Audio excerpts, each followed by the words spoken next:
ज्योतिष शास्त्र के अनुसार कुंडली में दो शादी के योग को कैसे देखेंगे।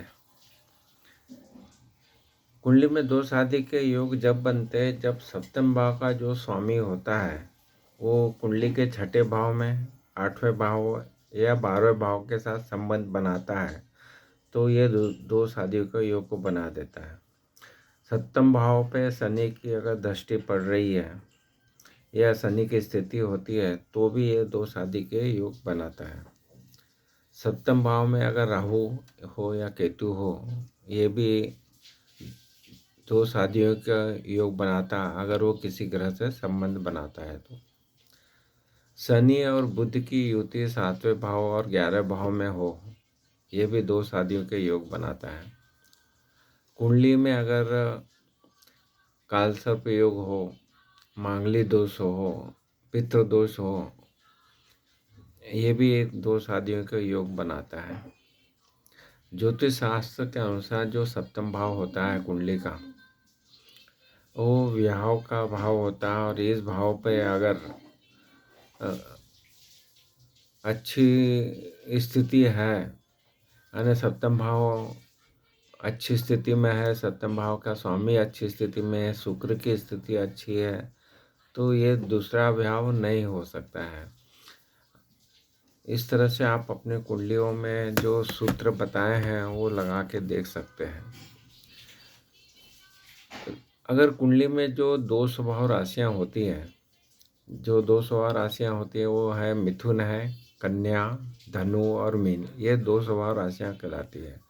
तो दो स्वभाव राशियों का अगर ये 7वें भाव में हो या 8वें भाव में हो या 9वें भाव में हो तो ये लचीलेपन के कारण, क्योंकि दो स्वभाव राशियों का पन लचीलापन होता है और परिवर्तन का ये प्रतीक माना जाता है तो जीवन में एक से अधिक विवाह की संभावनाओं को ये जन्म देता है। तो इस तरह से भी आप देख सकते हैं।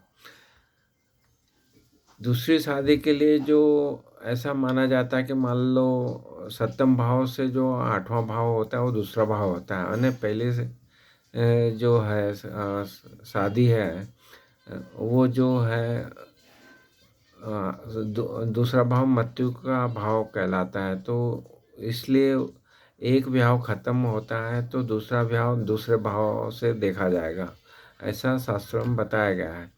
तो दूसरे भाव का संबंध दूसरी शादी के लिए बनता है तो दूसरे भाव को हम देखेंगे। तो जैसे पहले शादी के लिए जैसे आप 7वां भाव देखा है तो दूसरी शादी के लिए हमें दूसरा भाव देखना पड़ेगा।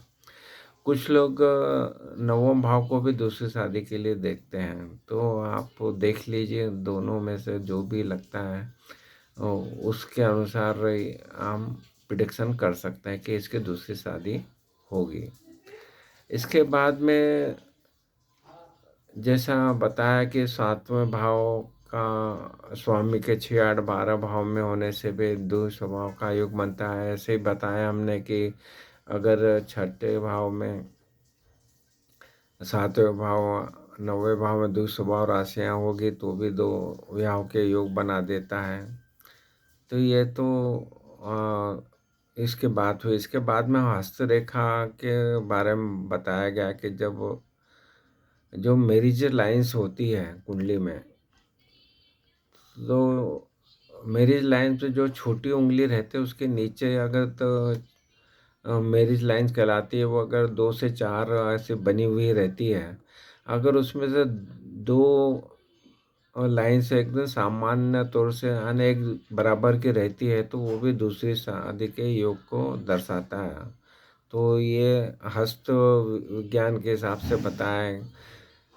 तो फिर से हम बात करें कि अगर हस्त विज्ञान की बात करें तो यहाँ पे अगर 2 से अधिक रेखाएं जो मैंने बताया कि वो छोटी उंगली के नीचे रहती है तो वो जो रोमांस की लाइनें कहलाती हैं। तो ऐसा आदमी रोमांटिक रहता है। और अगर वो समांतर में 2 लाइनें बड़ी हो जाती हैं तो वो दर्शाता है कि उसकी एक से अधिक बार विवाह करेगा वो।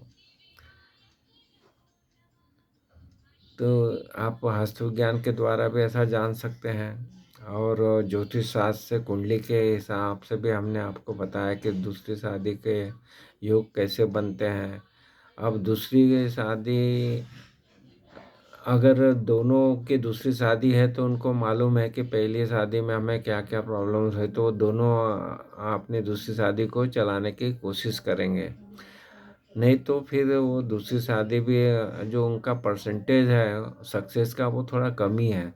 तो ये डिपेंड करता है कि आप दूसरी शादी को अपने कैसा चलाना चाहिए। शादी तो मेरे वीडियो बने हैं, उसमें हमें शादियों को किस तरह से चलाना चाहिए उसको ज़रूर देखिए, जिससे आपको सहायता प्राप्त होगी।